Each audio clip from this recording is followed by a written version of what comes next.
Well, we are in part 2 of this series titled Unlock. And in part 1, we focus on this word unconventional, that God, from the beginning of time, has been moving in just the most unconventional ways. You know those moments where you hear a story, or maybe you read a story in the Bible, or maybe just in your life individually, that like God just seems to move in those ways that, I don't know, for me, it leaves me scratching my head. It leaves me kind of just wondering, God, why did you choose to do it that way?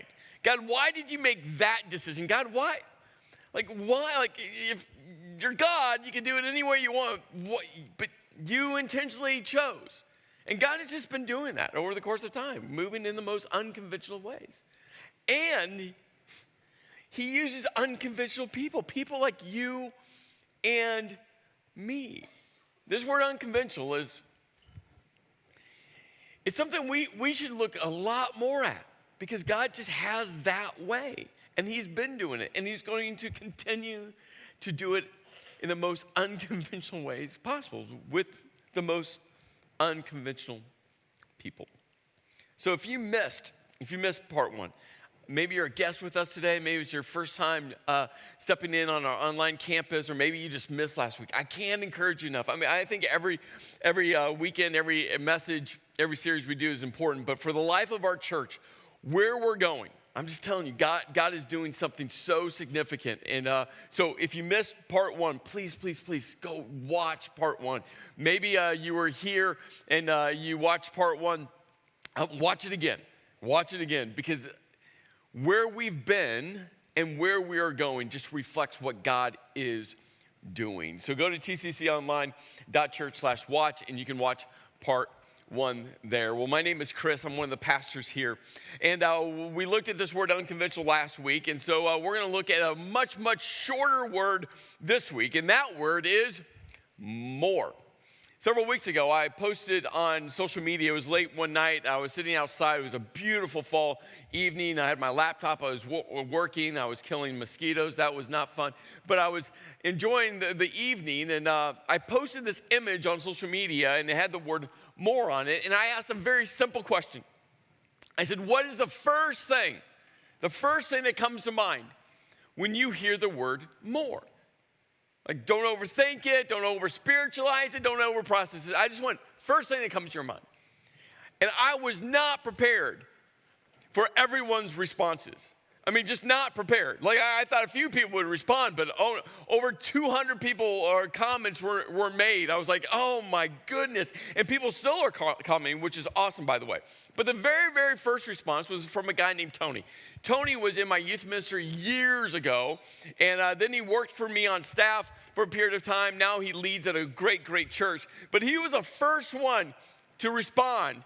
And this is what Tony wrote: cowbell. And it took me a moment. I'm like, cowbell? I'm like, oh, that's right. You can never have enough cowbell, right? And I have literally gone to the team, the DuBois Hill campus, specifically Brendan. I'm like, I want to play in the band. I can play a mean cowbell. And he looked at me, and he didn't think about it. He didn't say, that churchy phrase, let me pray about it. He just said, no. So I just want all of you to know, I'm for hire. I'm really inexpensive. I'm free. And for all of our campuses out there, I'll play cowbell. Look at this. You like that? I've been practicing. Like, that's all you have to do with cowbell. So 2 nights ago, I was sitting back outside, and I was in Atlanta all week. And so I was sitting outside at the hotel, and I opened my laptop, and I started reading back through these 200-some responses. And I combined, some of the similar answers, but this is the framework of what everyone responded with. And as I got done with it, I had a couple thoughts. One thought I had was someone at some university somewhere should come do a psychological profile of the people that are connected to Tri-County Church. I had that thought, but I started thinking through this list. I mean, this is what people said. I mean, it's all over the place. I mean, you gotta love the person that said 80s hair metal. Like, yeah, you can never have enough 80s hair metal. I mean, Some of you are like, we're glad that phase is done. Not me. I loved 80s hair metal. I loved Warrant and Poison, Motley Crue and Def Leppard. Like, come on, let's listen to more 80s hair metal. Someone wrote double stuffed Oreos. I'm like, yeah, you can never have enough double stuffed Oreos. But then someone wrote gluttony. And so I responded to the person who wrote gluttony, and I asked this question. You got to ask the question. I said to the person who said gluttony, I said, is it gluttony if I eat the entire package of double stuffed Oreos? Don't you all want to know? Or most of the pack, or half the, how many cookies until it's gluttony? I don't know. There's kindness, positivity. Someone wrote monarchs. Where's monarchs? Like, right, when you see a butterfly flying out just in the open, the wild, like, there's nothing more beautiful than that. Love, hugs, like just a hug, like a real hug, not the pat on the back hug, like the person like, I'm acting like I'm hugging you, but I'm not really hugging you. Courage, coffee. Now, we got to preface this.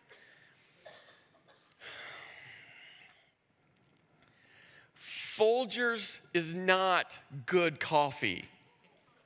Okay, moving on.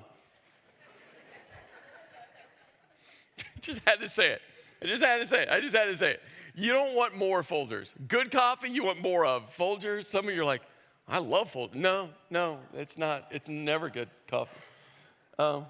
You can't, by the way, you can't convince me it's good coffee. Some of you want to right now. You're like, no, Chris, really? If you really make it with love. No, love can't help Folgers.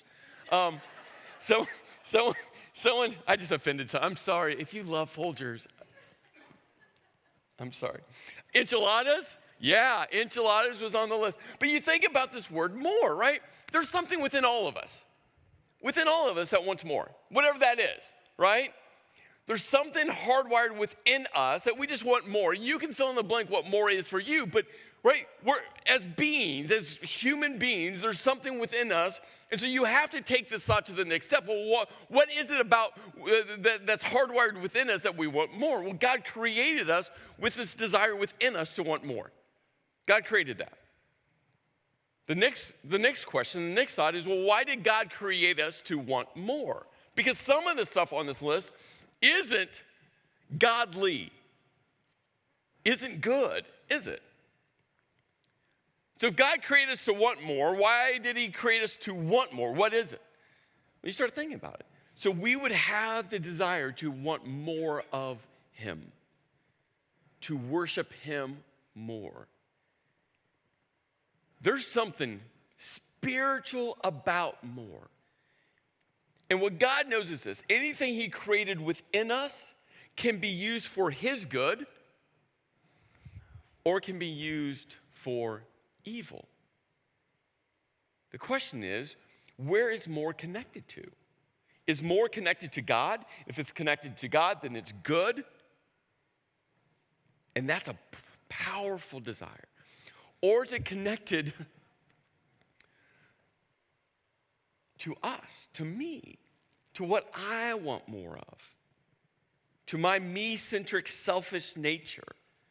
And now, well, that starts to look much different. So we're just going to look at this word more today.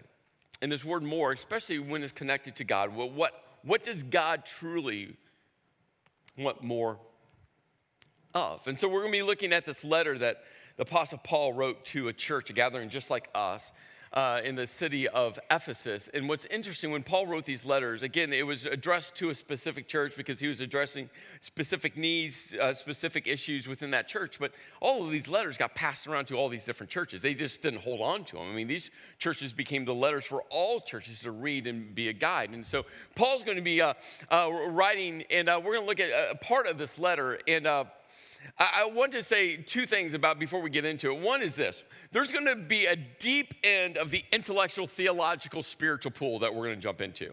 For some of you, you're like, yeah, I love the deep end. For some of you, we're going to get there, and it's just the deep end. And so I just want you to know, we're going to get to the deep end. It's going to be the deep end. There's questions I still have about it. There's things I don't understand about it. But we're going to be in the deep end because Paul does that over and over again. The second thing is we'll get towards the end of what Paul wrote, and I'm just telling you those words breathed hope into my life and my wife's life in one of the darkest moments of our life. And they became the catalyst that we have just anchored ourselves to. So let's jump in. Paul writes, God's intent or God's purpose. If you work for a company, you own a company, you might call it a mission statement, right? The God's mission statement was that now. So Paul's just saying, hey, this is God's purpose. This is God's intent. This is God's mission statement that now through, and we're gonna fill in that blank in just a moment, but I want to hold off because I want you to understand everything that Paul's going to write around this mission statement, this intent, this purpose from God. So Paul's like, hey, God's mission statement through, we'll fill in the blank in a moment, that God's manifold wisdom. Now this word manifold is such an amazing word. Such an amazing word. This word manifold, you could translate it variegated. But think about it this way. It's fall in Pennsylvania or wherever you're watching online, right? It's fall. And in Pennsylvania, there's no place prettier, right? I left 5 days ago, and the leaves have been changing colors. But as I was flying back in, I had an early flight Saturday morning, which meant that I had to be up at 3:30 a.m. to get on the airport shuttle at 4 a.m. to catch a 5:45 a.m. flight. And I was flying back into State College, and as the plane was descending, the tree colors in 5 days, the colors, the magentas and the reds, the burnt oranges and the yellows, the browns and the greens. I landed, Kim picked me up, we were driving through Phillipsburg onto I-80, and I found myself just staring at the trees. That's what this word means. Manifold, variegated. At every different perspective, there's a new wow.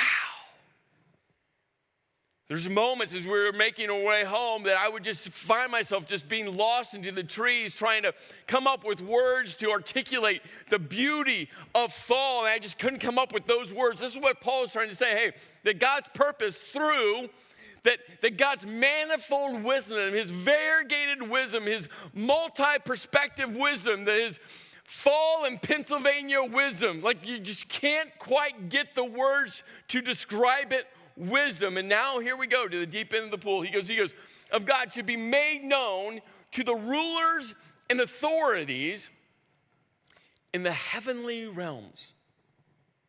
Now, I don't know where you are in your spiritual journey. Some of you, like, you're all in with God. You're just like, God, yes. Some of you are still just trying to make your way to understand God. But I think wherever you find yourself on the spiritual journey, you understand there's something spiritual within us human beings. I think all people around the world understand. That's why for generations after generations after generations, people have been trying to figure out the spiritual nature of humanity. There's something within us. I was at dinner. I was talking with a guy that is a fourth year at Penn State. And we got in this great conversation. He's in neuroscience, specifically focused on how the brain functions. I was learning so much. We engaged in such an incredible conversation. He's leaving Penn State here in the semester. He's going to go to Duke to get his master's onto his PhD. And he's just so consumed with the brain. And so we're having this conversation. I enjoyed it. I don't think any one of his tables enjoyed that we were having that conversation. At one point, he's like, I got to go. But he came back, and as we were talking about it, he just confirmed what I've read, what I've heard. Right? The amount that people actually know, experts know about the human brain is so minute, so small. And he goes, and that's what intrigues me, is trying to understand the brain, the mind. And Paul was writing, he said, hey, this manifold wisdom is going to be made known in the spiritual realm. Not on the earth, not the rulers and authorities here on this world, but no. In the spiritual realm. I don't know what that looks like. I don't know how to describe that. I mean, I could attempt, but I would fall short. But there's a spiritual realm with rulers and authorities. And Paul's like, hey, God's wisdom is going to be made known to them through, we'll get to through in a moment. He goes on. He goes, his eternal purpose, it gets back to intent. His mission statement, God's mission statement, his eternal purpose, which Paul is now saying, hey, it was his original purpose from the beginning of time and beyond that. Like we go beginning of time, but God was always is, always was, right? So he's beyond the beginning of time, which again, that, just spend some intellectual time around that thought. But from the beginning of time and beyond, God's original purpose, mission statement, never changed, that he accomplished through Jesus. Part of his original plan that he set into motion. Through Jesus, in him and through him, faith in him, we may approach God. And this should just send chills down your spine. That we may approach God with freedom and confidence. For some of you, you were raised in a faith context where you needed a pastor, priest, or rabbi to approach God. That's not how we approach God. We don't need a pastor, priest, rabbi. We have Jesus. And it's through Jesus. It's through Jesus that we approach God. It's through Jesus that we have a relationship with God. It's through Jesus that we have freedom and confidence. So don't be hesitant. Like that's a surge some passion for some of you, your upbringing. Like you still feel like you need someone to talk to God. You need someone to confess to God. You need someone to go to God. You need someone. Nope. Jesus gives you freedom and confidence. So let's go back, right, to this blank. Because this is so important. Paul says, God's intent was that now, God's eternal purpose that he set in motion through Jesus, that through the church,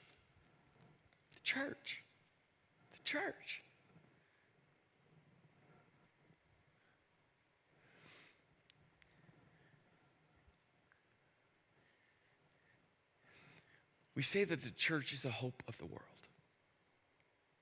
And maybe you've wondered over time, like, well, where does the Bible say that the church is the hope of the world? Here. Other places as well. I'm just saying, here's one of those places. That God put into motion the church to tell, and again, I don't get all of this, the rulers and authorities in the heavenly realms about his eternal purpose, his manifold, his variegated, his fall trees and Pennsylvania wisdom to the church. And if you've been around Tri-County Church for more than one weekend, because we're pretty close to somewhere around the 99.9876 percentile, that every time I say or someone says the church, we attach to the church the phrase, which is a gathering of,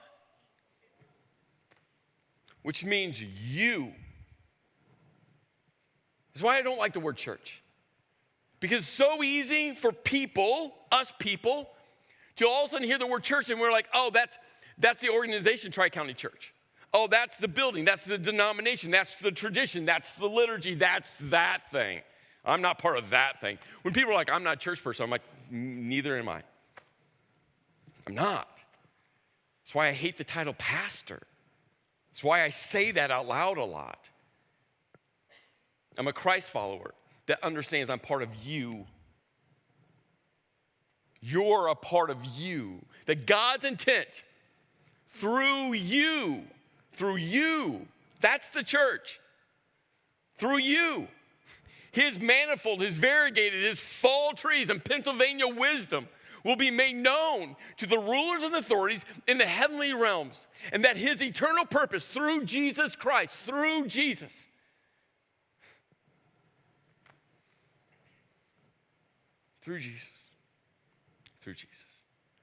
And then Paul,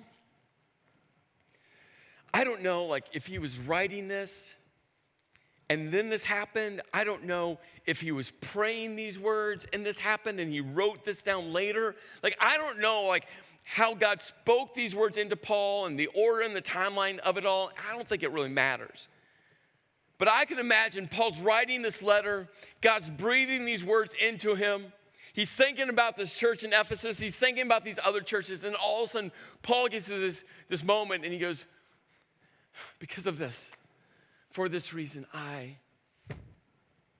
kneel. I think there's passion surging within Paul. Like he's like, oh my goodness, I'm part of the you. I'm part of the you that God's using. That somewhere in the spiritual realm that God is reflecting his purpose and he's pointing to these spiritual authorities and beings saying, hey, you better watch the church, this gathering of unconventional people. Watch this because you're going to learn what my purpose is. You're going to learn what my plan is. You're going to learn. And all of that drove Paul to his knees with passion and humility. I think Paul was driven to his knees of the weight of the reality that the hope of the world was unconventional. And the weight of the hope of the world was through unconventional people. People like Paul and people like you and me.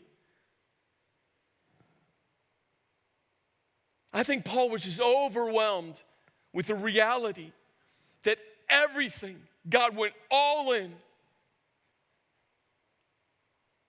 with the message of Jesus through people like you and me. And Paul writes, for this reason I kneel before the Father, from whom every family in heaven and on earth arrives its name.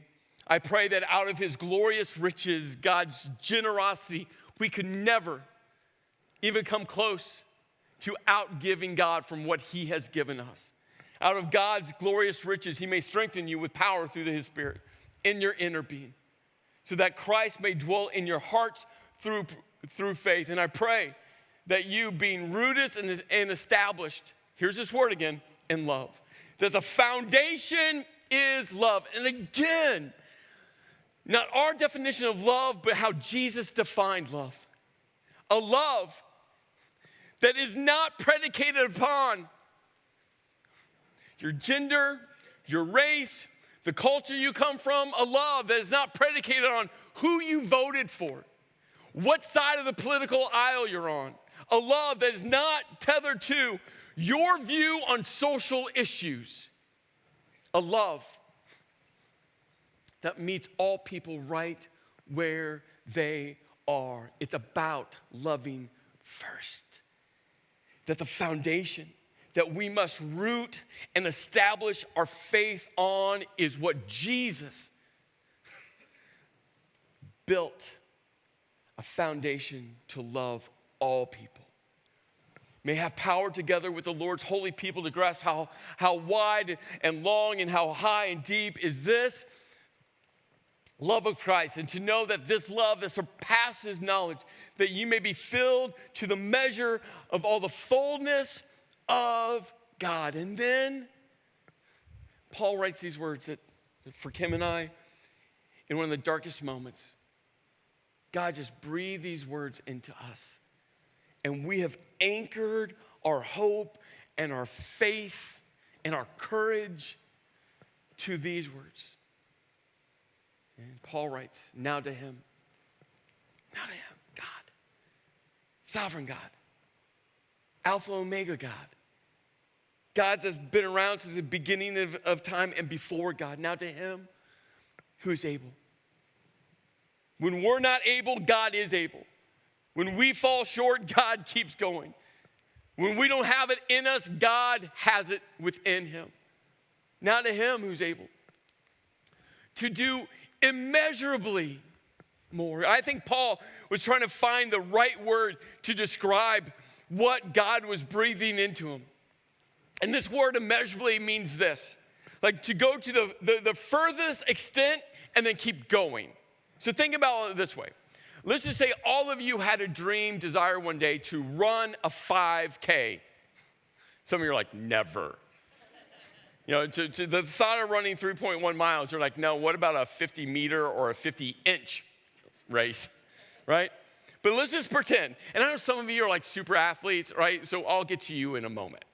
So for the rest of us, just think, you're like, God, you're like, hey, God, I want to do something I've never done before. I'm going to sign up for a turkey trot. I'm going to run 5K and then eat myself into a coma. I'm like, yes. So let's just say that's your case. And right now, I mean, you don't think you could run, again, 100 yards, right? So a 5K would push you to that furthest distance. You're like, this would be something amazing for me to accomplish. You show up race day, and the race organizer says, "I'm sorry, this isn't a 5K. It's a full marathon. You have to run 26.2 miles." Right? That's what Paul's trying to say, right? To the furthest extent, and then you push it so far that you can't even get your hands around it. For those of you like marathoners, right? It's like showing up race day, and the race organizer says, "It's not a marathon today. Sorry, a surprise. It's an ultra. It's 100 miles." And it's an out and back, so you have to run out 100 miles and then come back 100 miles. Right?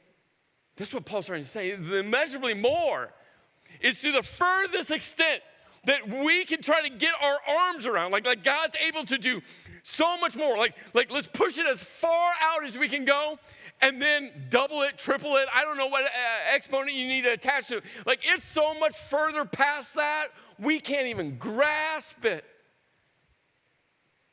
Immeasurably more than we could ever ask for or imagine. Think about this word imagine in this way. Think back to your great, that's four, your great grandmama. Have any of you ever had a conversation with your great grandmama? I don't think so.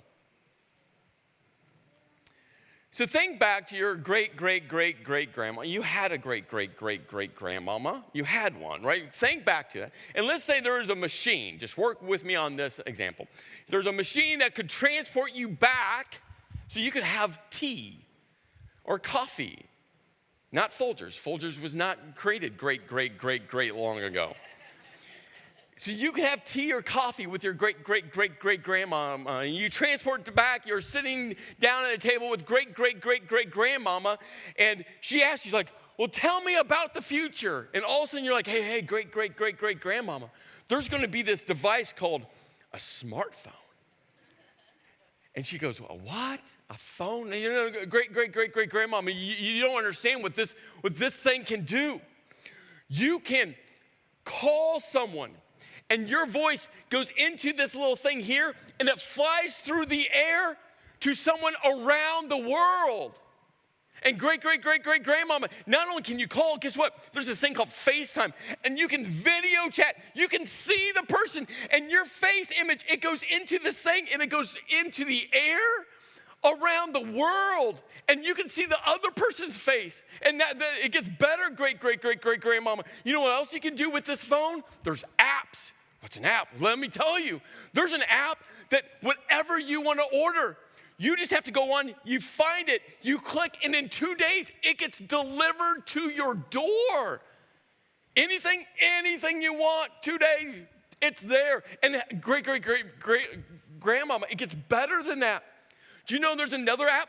It's called Uber. Uber? Yeah, you can have someone drive a car. What's a car? It's like a horse. And they'll drive and they'll pick you up. And they'll take you wherever you want to go. And usually Uber smell much better than horses. And great grandmama, do you know you could order food, someone else will cook it for you and deliver it to you?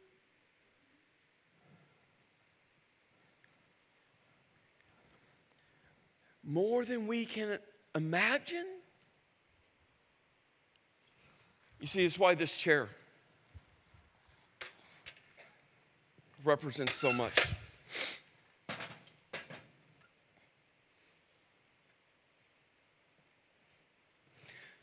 Because in 1995, think about this. What was the internet like in 1995? AOL? Dial-up? Do you remember dial-up? That ding, ding, ding, ding, bong, dong, dong, dong. I worked on that all week for all of you. I know. Yeah, thank you. I aim to impress all of you. That's my goal every week. Think about that. 1995, AOL Internet, or was it Comcast Internet, dial-up? I had both.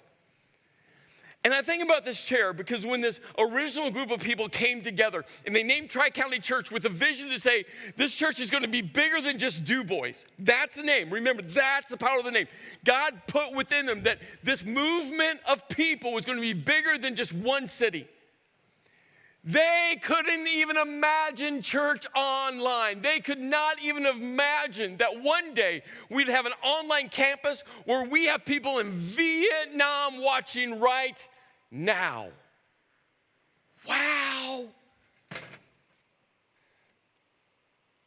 I wonder what the church is going to be like 25 years from now.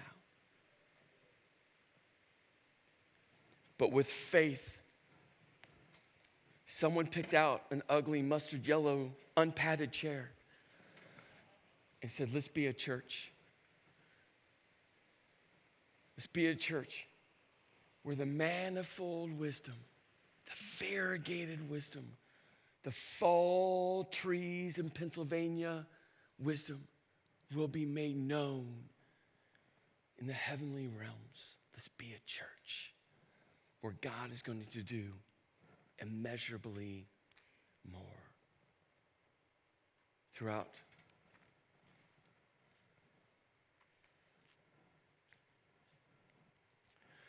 But remember, it's according to God's power. That's at work within you. You're the church. You're the church. You're the church. And to God be the glory. God be the praise. God be the worship. In the church, which is you. And in Christ Jesus, for all generations. For all generations. That's why we as a church, anything we can do to help our children and student ministries thrive, we're going to do. We're going to do. Our Kids Rock and Velocity Student Ministries, anything we can do. That's generational thinking. It's why we as a church continue to say, what must we do to impact and connect with younger generations? Because when churches don't ask those questions, guess what happens with the church? The church grows old, and when the church grows old, what happens? It dies. And every week, churches die around the world. And so we as a church are just focused on the generation now coming up. What we need to do for our Kids Rock, what we need to do for our Velocity Student Ministries. You see, we think about all generations. All generations. Forever and ever. Amen. You see, the word more, when it's attached just to us, becomes so self-serving. When more is attached to us, it becomes so me-centric. But when more is attached to God, it becomes immeasurable, beyond our imagination. The church is on the move around the world. Around the world. And right now in a country that probably in our very westernized, small thinking way, at least I could attach those phrases to me personally. You would never imagine for the church to be exploding. Like it is doing things beyond imagination in in one of the most unlikeliest of countries. There's a documentary that came out about 3 weeks ago. I would encourage all of you to watch it. You can find it on YouTube. If you're not sure what YouTube is, ask someone. But the name of the documentary is Sheep Among Wolves. I'll post the link this week so you can find it, or you could Google it now. I'm fine with that. But this documentary is all about what God is doing in one of the most unlikeliest of countries. The country is Iran. The fastest growing church in the world has taken root in one of the most unexpected and radicalized nations on earth. What if I told you Islam is dead, one unidentified Iranian church leader says on the film? What if I told you that the mosques are empty inside of Iran? What if I told you no one follows Islam inside of Iran? Would you believe me? And this is exactly what is happening inside of Iran. God is moving powerfully inside of Iran. And what if I told you, think about this, the best evangelist for Jesus was Ayatollah Khomeini, an Iranian church leader ass. Efforts by the Ayatollahs to destroy Christianity have backfired, but have served to refine and purify the church. As you watch this documentary, they talk about the power of prayer that is causing this movement to happen. Prayer. As they pray for peace, and they pray that God will connect them with people of peace, and as God connects them with people of peace, they tell them the story about Jesus. They're praying for locations because they can't just go find locations, and God is finding locations for them to meet as a church, a gathering of people, so they can tell more people about Jesus. And do you know who's leading this movement in Iran? Women. In a country that has done everything it can to silence the voice of women, it is women that God is using to raise up the church, to change the fabric of a nation. God can do immeasurably more. And I'm just telling you, it's happening in Iran, and it's happening in western and central Pennsylvania. God is on the move. Every time I hear someone say, oh, the church is dead, I'm like, maybe within you. The church I know, the church I'm a part of, the stories I'm hearing, the church is not dead. God is on the move. And that's why I just invite all of you. If you saw me post this video this week, I'm just asking all of you, at 3:20 every day throughout this, the course of this series, 3:20 every day, just pray. Just pray. We have amazing technology. Right? Set a calendar reminder, set a reminder, set an alarm. Write it on your hand, write it on a Post-it note. Get out, a stone tablet and chisel it in, however you want to remind yourself. 3:20 every day. And remember, you can be sitting at your desk. Jesus just looked up to heaven, eyes open, and just prayed. You could be typing on your computer and staring at your screen, and just 3:20 you pray. What do you pray for? I don't know, whatever God puts on your heart. Maybe you pray what Jesus prayed, John 17, that the world will know. Maybe you pray Ephesians 3:20. God, I want to be part of that movement. I want your power at work within me. I want to be the church that will change the fabric of my family and my workplace and the community I'm in. And oh, by the way, the bonus of being part of that church, your manifold wisdom will be made known to the heavenly realms, and that still blows my mind. I invite you to pray with us. Just pray with us, 3:20 every day, every day. We've been giving out this vision guide, and if you have not gotten one, please grab one. We sent out an email and posted on social media the link for digital downloads of this, so you can have it as well. I'll be talking more about this in parts 3 and 4, but this is about what God is doing through his church. This is what God is doing through his church. My prayer is that all of you, no matter where you find yourself on the spiritual journey, all of you, realize that God wants to leverage you and your unconventional story to be part of his unconventional movement to tell all people about Jesus.